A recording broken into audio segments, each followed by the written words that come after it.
So, you'll be exhausted often at stage 2 of habit installation. The ancient sages, seers and philosophers called such a profound personal transformation the dark night of the soul. What was once a caterpillar is messily, yet almost magically, becoming a butterfly. The mystics wrote of deep and real change as a journey involving a series of little deaths. The old you must die so a better you can be reborn. The spellbinder says that, for you to upgrade to greatness you must undergo an annihilation of your weakness. Dramatic words, I'll admit. But the guru speaks truthfully. In stage 2, sometimes you might even feel like everything's falling apart. But actually, all is coming together, even better. Your human perception is often not reality, as you've learned. It's just you seeing the world through a lens. The fact is that the illusion of safety is always so much more deadly than your rise toward personal mastery. Stay in stage 2 of the process for around 22 days. And just know that unfathomable rewards are coming. I love all that you just said, interjected the artist.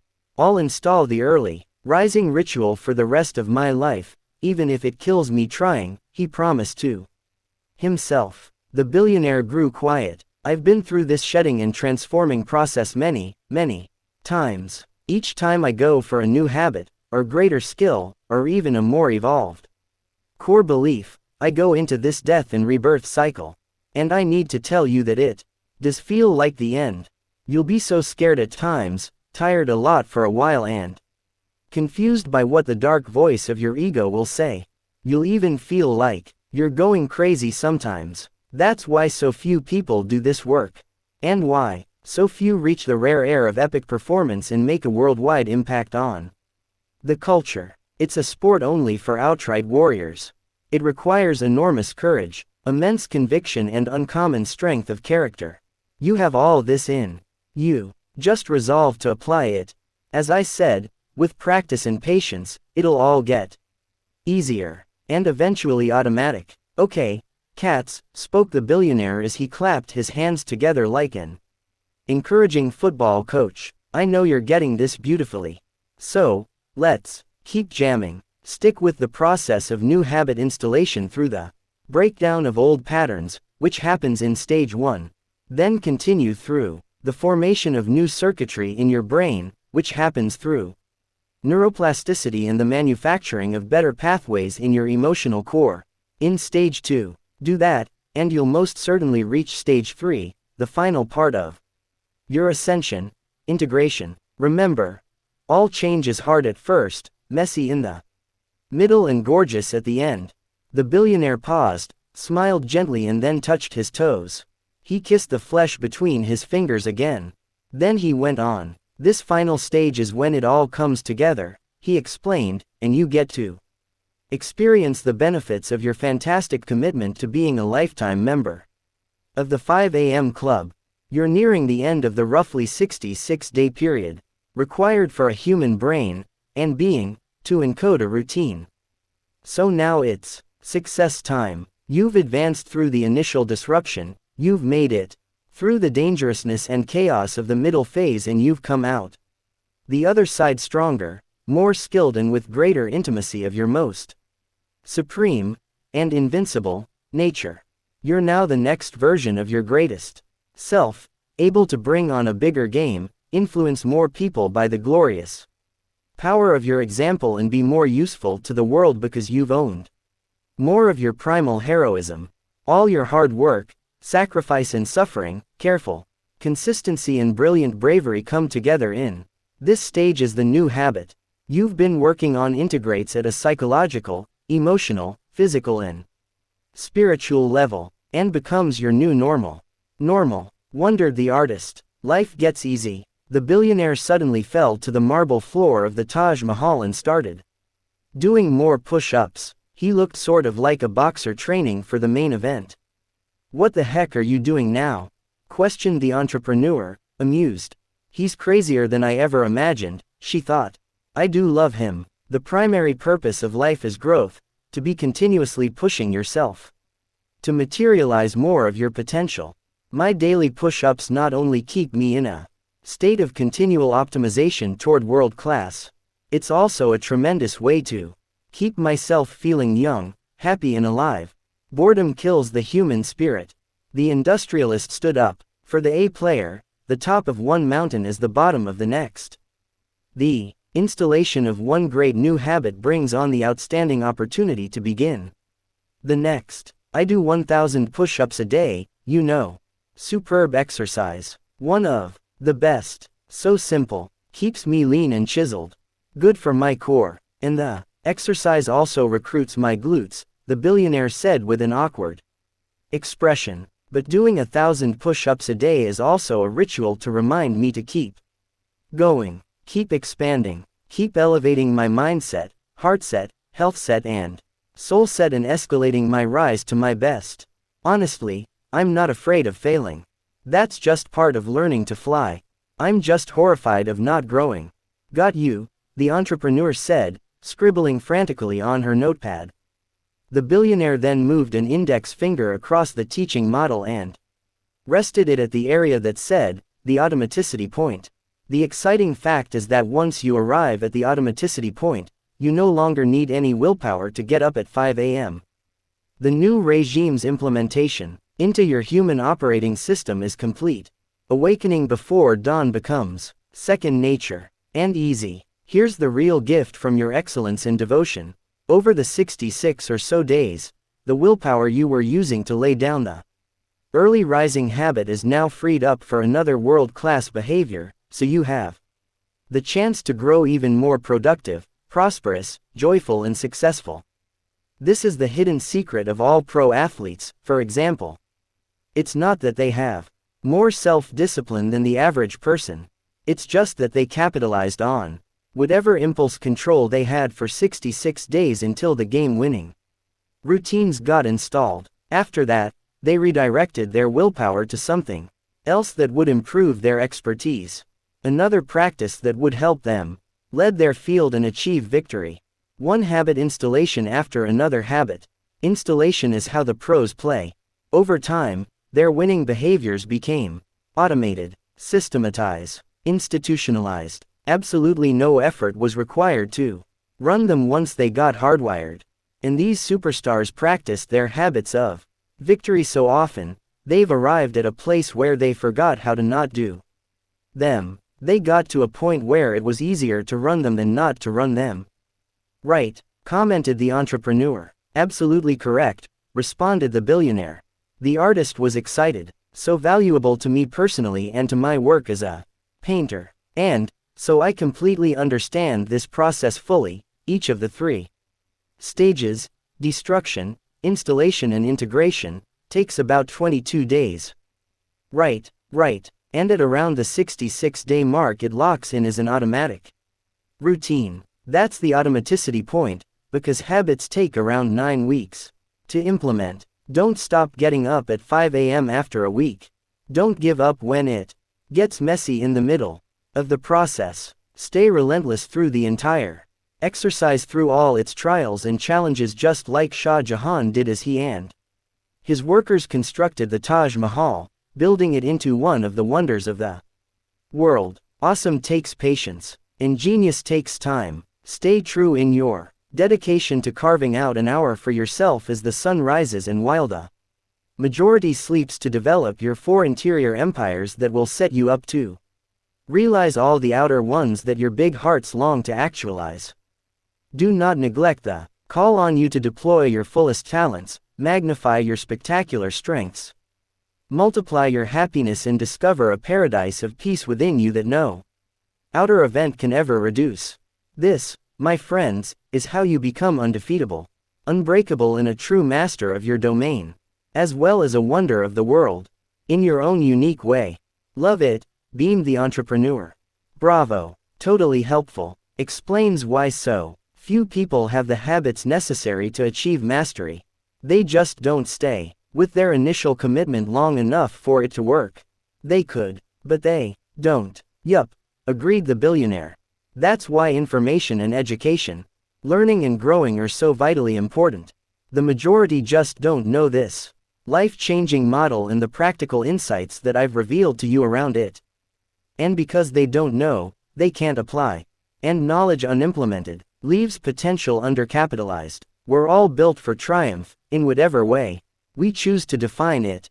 Sadly, most of us have never been schooled in the philosophy and methodology that the spellbinder taught to me. The same teaching I'm now paying forward to you. You just need to make sure you tell as many people as possible about the spellbinder's work. Please. This way, we can help people leave the darkness of apathy, mediocrity and scarcity and find their inherent power to do astonishing things with the rest of their lives. God, we need to make this world a better, healthier, safer and more loving place. For sure, the entrepreneur and the artist promised, together.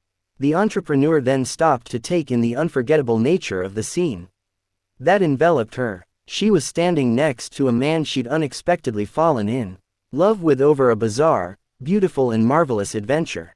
She was standing inside one of the 7 wonders of the world, located in India, a nation she'd always longed to visit for the breathtaking sights, exotic delights and the country's extraordinarily special citizens. She paused to consider what had unfolded back in her usual world. The manipulations, the thievery, the disloyalties and the treachery. In that moment, she laughed, not some forced laugh that so many of us hear at business meetings, where good people in quiet fear wear social masks in an effort to fit in, appear powerful and look cool. No, this was the palpable joy of a person who'd just discovered some of the true treasures of a life wisely lived. The entrepreneur, in that instant, realized how blessed she was. The takeover attempt would resolve itself since life always has a way of working things out for the best. Sure, she'd learned not to repress the natural feelings of anger, disappointment and sometimes sadness that were arising within her from time to time when she'd think about the situation. That was just her being human and real and even brave, not weak. Yet, she also now understood there were things more important than wealth, acclaim and fame. And that many financially rich people are actually desperately poor. Nothing's as valuable as my happiness. Nothing's as priceless as my peace of mind, the businesswoman thought. She'd found love. She was still in excellent health. She had so many things to be grateful for. 2 eyes to see the splendors of this wonderful world, 2 legs to explore it all, food on her table each night at a time when billions have empty bellies, and a roof over her head for ample shelter. She had wise books to read in her library, work that fed her creativity and, as the billionaire said so often, an opportunity to achieve outright mastery not only to benefit herself but also in service of society. And so, inside that majestic mausoleum that has electrified the inspiration of so many visitors from across the earth, and as the sun rose into the abundant Indian sky, the entrepreneur found it in her heart to do something we all need to do more of. She forgave. She let go of her hostility toward her investors. She released her resentments for her detractors, and she let go of every single one of her weighty disappointments. Life is too short to take things too seriously. And at the end of her life, what would matter most would not be whether those venture capitalists had ownership of her enterprise, but who she became as a human being. And the quality of the craft she produced. And how many people she helped. And how much she laughed. And how well she lived. The billionaire was right. Every human being does the best they can do based on the level of consciousness they are currently at and on the grade of true power they can command. And if her investors had known better, they would have done better. These people generated pain and suffering for her because, at a deep and subconscious level, they are in pain. And because they are suffering, those who hurt others silently loathe themselves. Yes, this sort of higher way of seeing things is not so common in our civilization. But maybe that's why our world is filled with so many wars, so much danger and so much hatred. Just maybe, she considered, these corporate bandits were her teachers, sent by life's better nature, to push her to the edge so she would reach such a place of disheartenment and despair that she'd have to change, and learn to soar. Just maybe all she'd experienced was, as the billionaire taught, precious preparation for who she needed to become to fulfill the potential of her most luminous gifts and realize the promise of her most high destiny, in a way that benefited humanity. And, perhaps, it's when we face losing everything that we come to know our grandest selves. This strange, quirky and most genuine mentor in front of her, Mr. Stone Riley, was pouring his heart out, explaining how the simple yet not initially easy daily discipline of joining the 5 a.m. club could, and indeed would, transform the productivity, prosperity and well-being of any person who applied the method.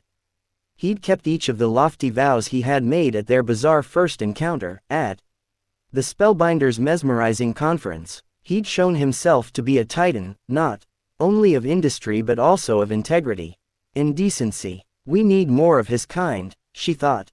Women and men who are pure leaders, people who influence not through the strength of a large title and by the threat of a big position but via the power of their characters, the nobility of their expertise, the compassion in their hearts and by their unusual dedication to leaving everyone they meet better than they found them.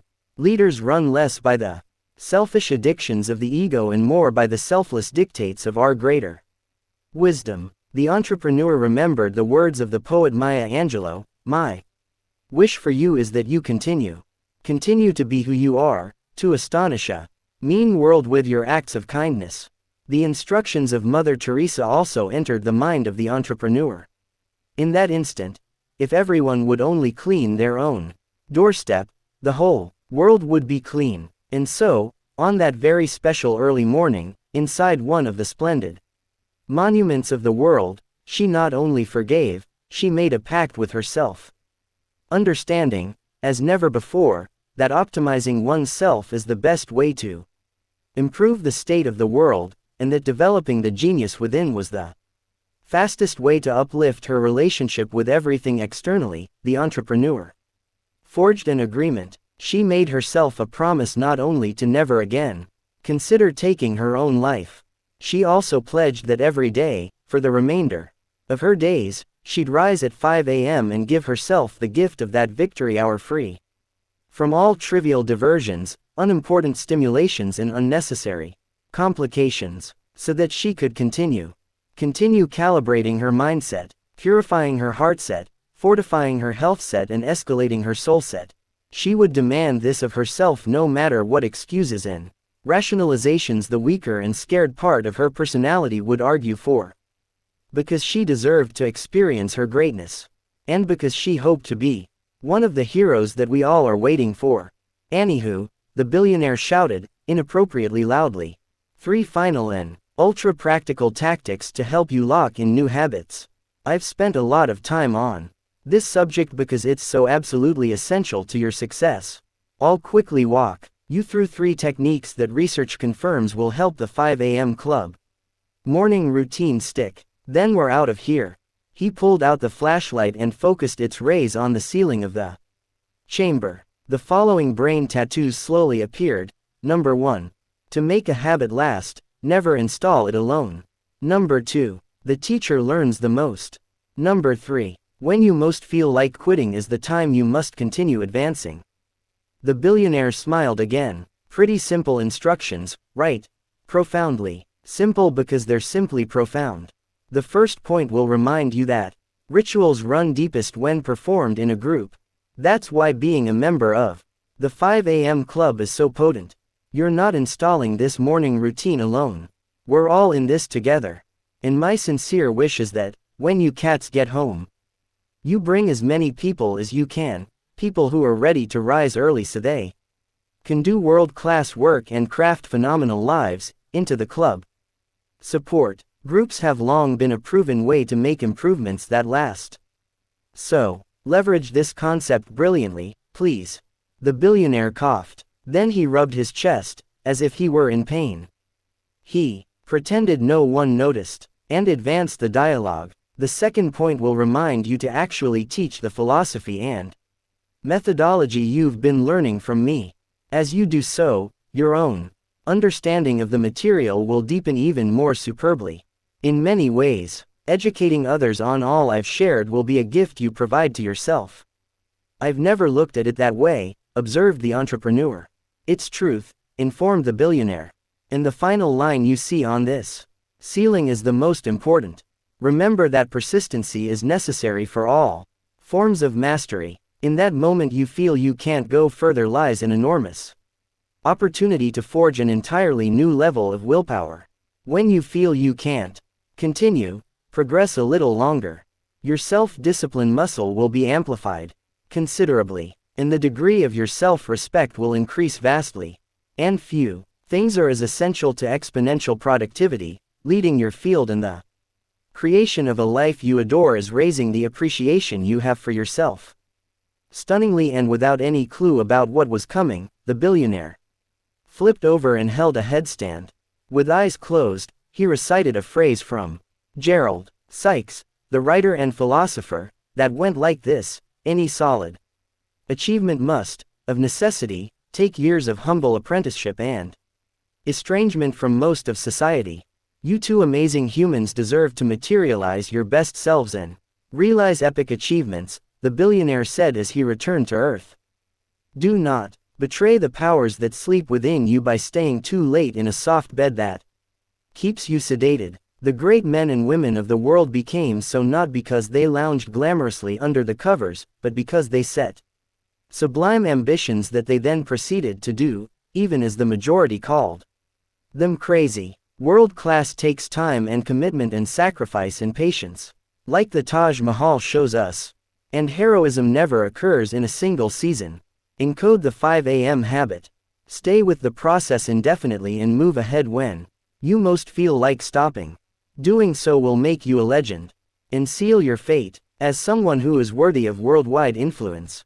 Stone Riley then stood up, hugged his two students, and disappeared down a marble passageway.